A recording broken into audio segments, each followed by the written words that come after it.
வணக்கம். மாலை முரசு செய்திகளை விரிவாக பார்ப்பதற்கு முன் தலைப்பு செய்திகளை பார்க்கலாம். தொகுதி மறுசீரமைப்பு மசோதாவை எதிர்த்து தமிழ்நாடு சட்டப்பேரவையில் இன்று தனி தீர்மானம். முதலமைச்சர் விஜய் சட்டப்பேரவையில் இன்று தனி தீர்மானத்தை கொண்டு வருகிறார்.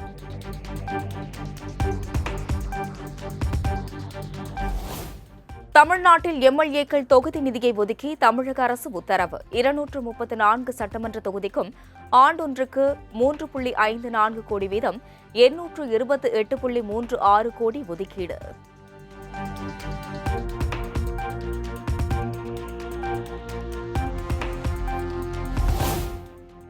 முதலமைச்சர் விஜய் தலைமையில் போதைப்பொருள் இல்லா தமிழ்நாடு நிகழ்ச்சி தொடக்கம்.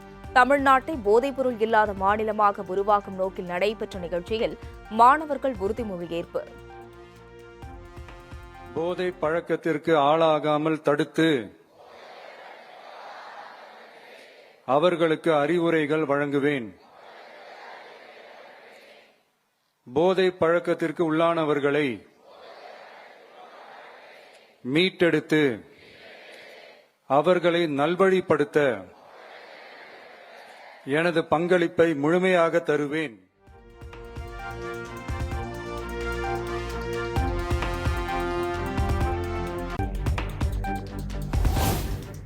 நீட் தேர்வுக்கு எதிரான தனி தீர்மானம் சட்டப்பேரவையில் ஒருமனதாக நிறைவேற்றியது. அனைத்து கட்சிகளின் விவாதத்திற்கு பிறகு ஒருமனதாக தீர்மானம் நிறைவேற்றப்பட்டதாக சபாநாயகர் ஜே.சி.டி. பிரபாகர் அறிவிப்பு. மாண்புமிகு மருத்துவ கல்வி மற்றும் மக்கள் நலத்துறை அமைச்சர் அவர்களின் தீர்மானம் பேரவையின் முடிவுக்கு விடப்படுகிறது. ஏற்போர் ஆம் என்க, மறுப்போர் இல்லை என்க. மறுப்போரே இல்லை என்று கருதுகிறேன். மறுப்போரே இல்லை. தீர்மானம் ஒருமனதாக நிறைவேறியது.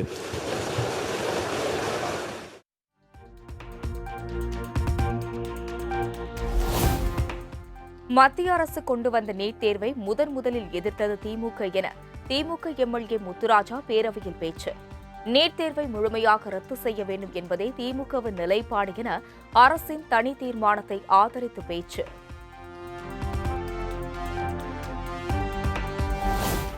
திமுக காங்கிரஸ் கூட்டணியில்தான் நீட் தேர்வு அறிமுகப்படுத்தப்பட்டதாக அதிமுக எம்எல்ஏ ஓ.எஸ். மணியன் குற்றச்சாட்டு. நீட் தேர்விலிருந்து தமிழகத்திற்கு விலக்கு அளிக்க கோரும் அரசினர் தீர்மானத்தை ஆதரிப்பதாக பேச்சு. மருத்துவ படிப்பு மற்றும் மருத்துவ மேற்படிப்பில் சேர்வதற்கு நுழைவுத் தேர்வினை அறிமுகப்படுத்தியது. அன்று ஆட்சியில் இருந்தது காங்கிரஸ் திமுக கூட்டணி ஆகும். அனைத்து இந்திய அண்ணா திமுக நீட் எதிர்ப்பு கொள்கையில் உறுதியாக உள்ளது. இந்த அரசு மீண்டும் நீட் நுழைவுத் தேர்வை ரத்து செய்ய கோரும் அரசினர் தீர்மானத்தை ஆதரிக்கிறது.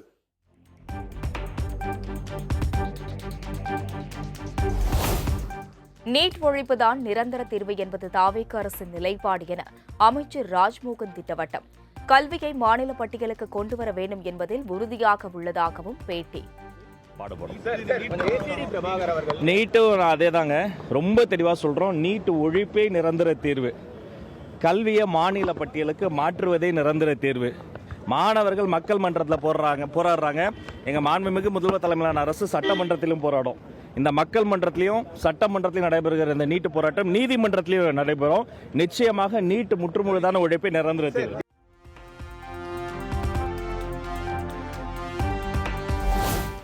நீட் தேர்வால் தற்கொலை செய்த அனிதாவின் இறுதி சடங்கில் கடைசி வரை உடனிருந்து இறுதி மரியாதையை பெற்றுக் கொண்டவர் கேப்டன் விஜயகாந்த். சட்டப்பேரவையில் நீட் தேர்விற்கு எதிரான தீர்மானத்திற்கு ஆதரவளித்து பேசிய பிரேமலதா விஜயகாந்த் பேச்சு. தீர்மானம் எல்லாரும் அனிதா பற்றி பேசினாங்க. சகோதரி அனிதா மரணத்தின் போது அந்த இறுதி சடங்கில் அவர்களை தகனம் செய்யும் மேடையில் நின்று நமது தங்கை அனிதாவுக்கு அஞ்சலி செலுத்தியவர் கேப்டன் என்பதை யாரும் மறக்க முடியாது. எனவே இதிலெல்லாம் யாருக்கும் இங்கே எந்த மாற்று கருத்தும் கிடையாது. தமிழ்தாய் வாழ்த்து தான் கண்டிப்பாக எல்லாரும் வேணும். நீட் எக்ஸாம் வேண்டாம் அப்படிங்கிறது ஒட்டுமொத்த மக்களின் கருத்து என்றால் அதை நிச்சயமாக நாமும் ஏற்றுக்கொள்வோம்.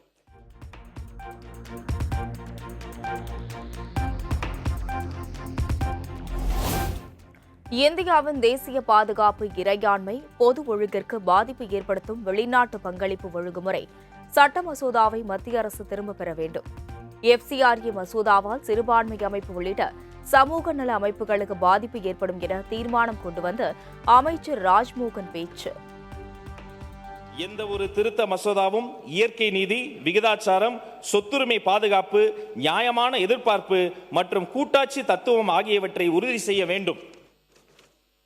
வெளிநாட்டு பங்களிப்புகளில் வெளிப்படைத்தன்மை மற்றும் பொறுப்புணர்வுடன் சட்டப்பூர்வமாக செயல்படும் தொண்டு, கல்வி, மருத்துவ, மத, கலாச்சார மற்றும் சமூக நல அமைப்புகளின் உரிமைகளை பாதுகாக்க வேண்டும். எனவே வெளிநாட்டு பங்களிப்பு ஒழுங்குமுறை திருத்த மசோதா 2026 அதன் தற்போதைய வடிவில் திரும்பப் பெறுமாறு ஒன்றிய அரசை தமிழ்நாடு சட்டமன்றம் ஒருமனதாக வலியுறுத்துகிறது.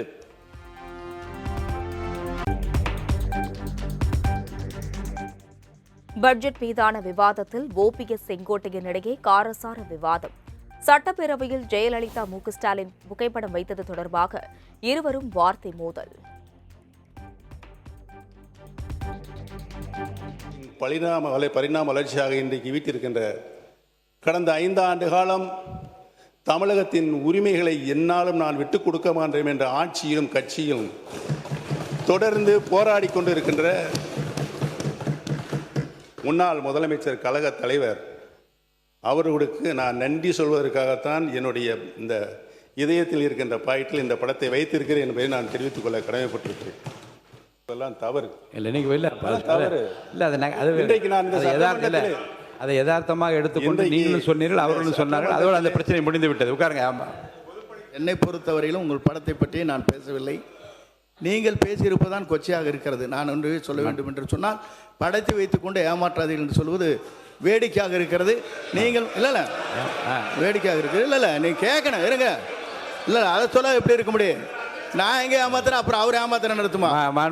மாண்பு அவையமன்னவர் பர்சனலாக விடுங்க. ஆமாம், இல்லை இருங்க. பாருங்க, இரு பக்கம் சொல்லப்பட்ட கருத்துக்களை நகைச்சுவையாகவும் நயமான கருத்துக்களாகவும் அவை எடுத்து அதோட விட்டுருங்க. அது போதும், அது கூட போதும்.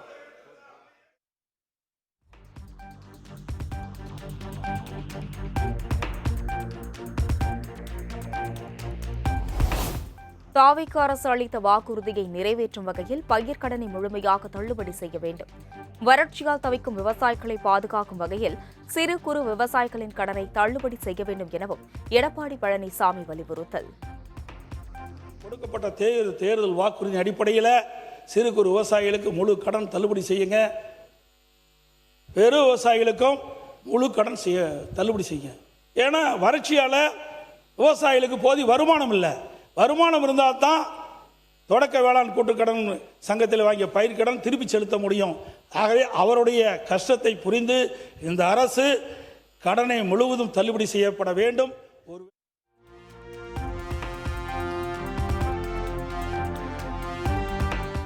தமிழ்நாட்டில் புதிதாக ஏசி பேருந்துகள் கூட தேவையில்லை. சாதாரண பேருந்தாக இருந்தாலும் அது தரமாக இருந்தால் போதும்.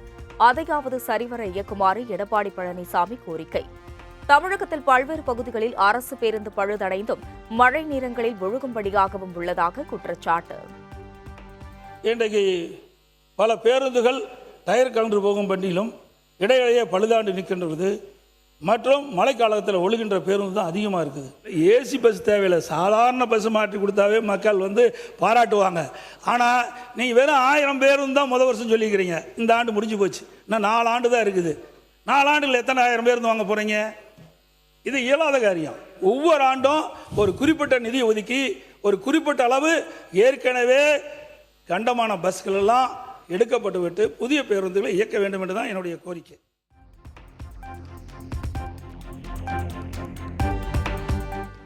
கடந்த கால ஆட்சிகளில் கொண்டுவரப்பட்ட திட்டங்களுக்கு வெற்றி என பெயர் சூட்டுவதுதான் நீங்கள் சொன்ன மாற்றமா என எடப்பாடி பழனிசாமி கேள்வி.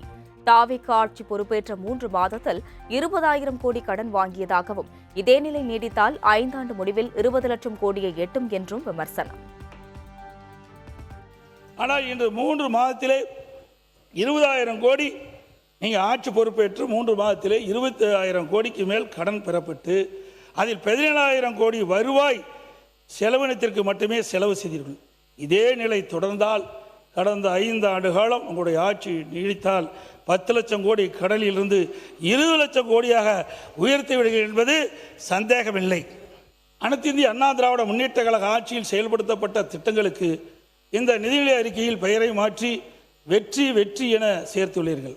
மாற்றம் கொண்டு வரும் என ஆட்சிக்கு வந்த நீங்கள் மக்கள் பிரச்சனையை தீர்க்க புதிய யோசனை கூடவா உங்களிடம் தென்படவில்லை என கேட்கின்றேன்.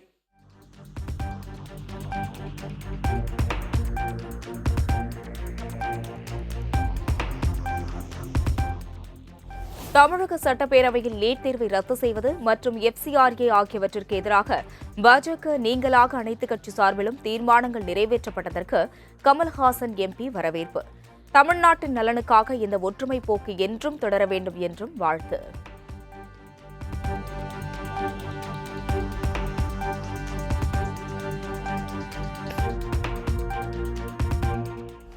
தமிழகத்தில் தனியார் பேருந்துகளில் கட்டணம் உயர வாய்ப்புள்ளதாக தகவல். டீசல் விலை உயர்வு காரணமாக பேருந்துகளில் கட்டணத்தை உயர்த்துமாறு தனியார் பேருந்து உரிமையாளர்கள் விடுத்த கோரிக்கையை முதல்வர் கவனத்திற்கு கொண்டு செல்வதாக அமைச்சர் தமிழன் பார்த்திபன் பேச்சு.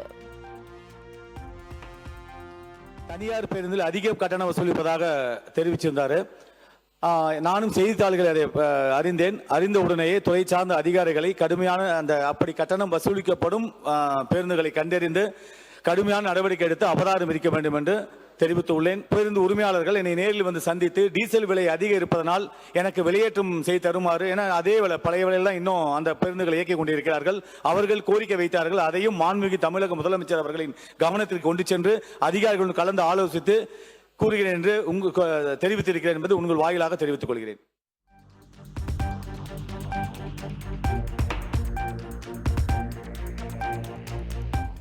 பட்டா தொடர்பான விவாதத்தில் தாவேக MLA பேச்சால் சட்டப்பேரவையில் சலசலப்பு. கன்னி பேச்சு கண்ணியத்தோடு இருக்க வேண்டும் என தாவேக MLA சுகுமாருக்கு சபாநாயகர் அறிவுறுத்தல். முன்னாள் அமைச்சர் நேற்று பேசும்போது சொன்னார்கள், கடந்த 5 ஆண்டுகளாக நாங்கள் எப்போவுமே டென்ஷனாக தான் இருப்போம் அப்படின்னு. அதுக்கு காரணம் கதவை தட்டுறவங்க ஈடியா விஜிலன்ஸான்னு தெரியாமல் நாங்கள் எப்போவுமே டென்ஷனாக.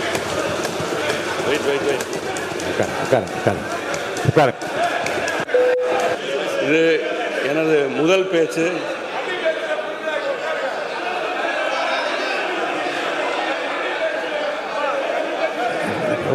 உட்காருங்க எல்லாம் உட்காருங்க. இல்லை கன்னி பேச்சாக இருந்தால் அது கண்ணியத்தோடு இருக்க வேண்டும். அது என்ன இல்லைங்க.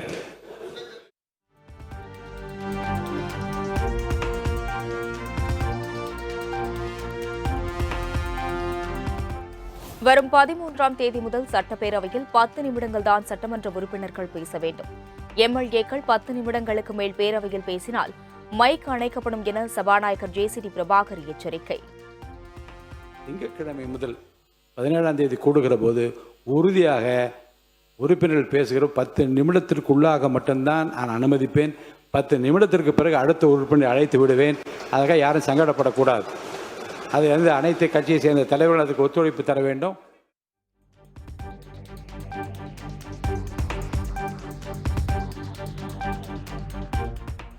கர்நாடக அணைகளில் இருந்து காவிரியில் தமிழகத்திற்கு நீர் திறக்க காவிரி மேலாண்மை ஆணையம் உத்தரவு.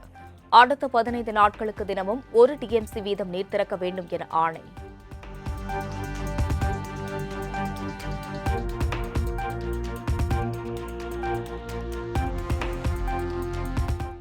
வடகிழக்கு பருவமழை முன்னெச்சரிக்கை நடவடிக்கை குறித்து அதிகாரிகளுடன் அமைச்சர் N. ஆனந்த் ஆலோசனை. மழைக்காலங்களில் எந்தவித புகார்களும் வராத அளவிற்கு அனைத்து முன்னெச்சரிக்கை நடவடிக்கைகளும் எடுக்க வேண்டும் என அறிவுறுத்தல்.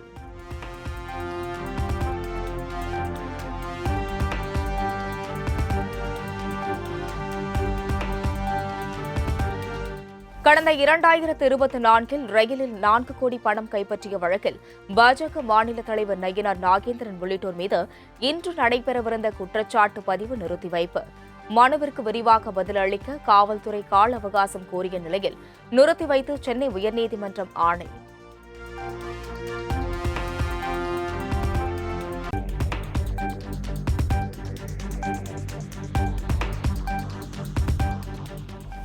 தெரு சாலைகளின் பெயர்களில் உள்ள சாதி பெயர்களை அகற்றும் உத்தரவுகள் அமல்படுத்தப்படுவதை உறுதி செய்ய வேண்டும்.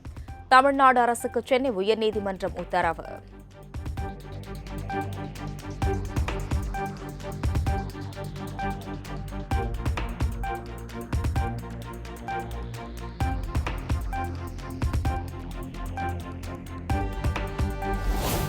அதிமுகவிலிருந்து விலகிய சிங்கை ராமச்சந்திரன் தமிழக வெற்றிக் கழகத்தில் இணைந்தார்.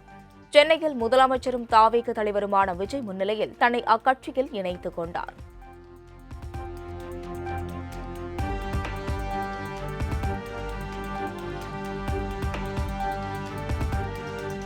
குரூப் 2, 2A பதவிகளுக்கான முதல்நிலை தேர்வு வருகிற நவம்பர் 1ஆம் தேதி நடைபெறும் என TNPSC அறிவிப்பு. செப்டம்பர் 9ஆம் தேதி வரை இணைய வழியில் விண்ணப்பிக்கலாம் எனவும் தகவல்.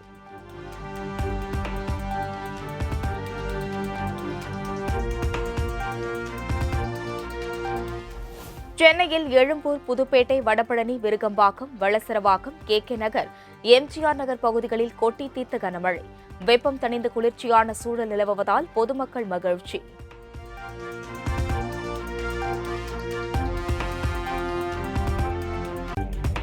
சேலம், கள்ளக்குறிச்சி மாவட்டங்களில் பல்வேறு பகுதிகளில் கொட்டி தீர்த்த கனமழை. வெப்பம் தணிந்து இதமான சூழல் நிலவியதால் மக்கள் உற்சாகம்.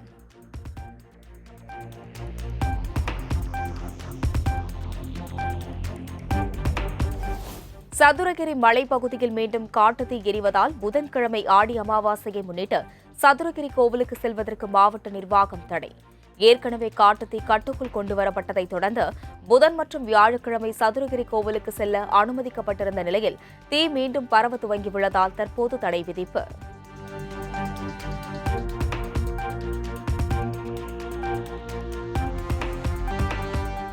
வெளிநாட்டு பங்களிப்பு திருத்த மசோதாவை நாடாளுமன்ற கூட்டுக்குழுவின் பரிசீலனைக்கு அனுப்ப மத்திய அரசு முடிவு. இன்று மக்களவையில் விவாத பட்டியலில் எடுத்துக் கொள்ளப்பட்டு அனுப்பப்படும் என நாடாளுமன்ற விவகாரத்துறை அமைச்சகம் தகவல்.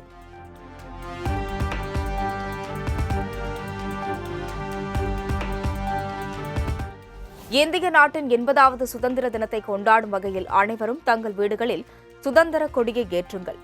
நாட்டு மக்களுக்கு பிரதமர் நரேந்திர மோடி இன்ஸ்டாகிராம் மூலம் கோரிக்கை.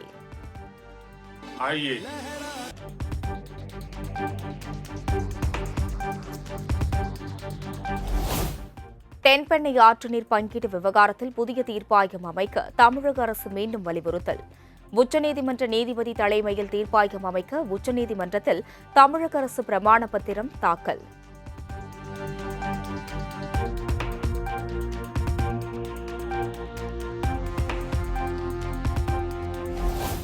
தெலங்கானாவில் பீச்சுப்பள்ளியில் நதியிலிருந்து வெளியேறி பக்தர்கள் புனித நீராடும் படித்துறைக்கு வந்த முதலை. வருண பகவானின் வாகனம் என கூறி அமர்ந்து மழை பெய்ய வேண்டி மந்திரங்கள் ஓதி பூஜை செய்த அர்ச்சகர்.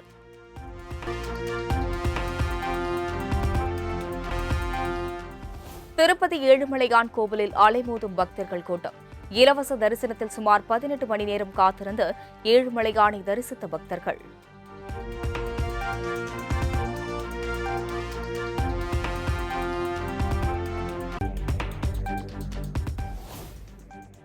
பாலியல் வன்கொடுமை வழக்கில் டெல்லி கேபிட்டல்ஸ் கிரிக்கெட் அணி வீரர் அபிஷேக் போரல் கைது. திருமணம் செய்து கொள்வதாக கூறி ஏமாற்றியதாக மருத்துவ மாணவி அளித்த புகாரில் மேற்குவங்க போலீசார் நடவடிக்கை.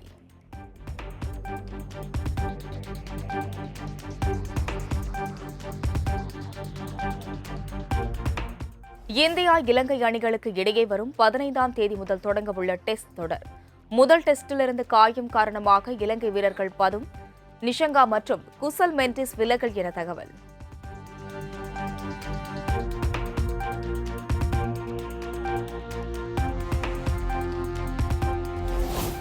லால் கீப்பன் எனும் அரிய வகை குரங்குடன் கொஞ்சுவது போன்ற வீடியோ வெளியிட்டு வசமாக சிக்கிய பிரபல நடிகர் விக்ரம்.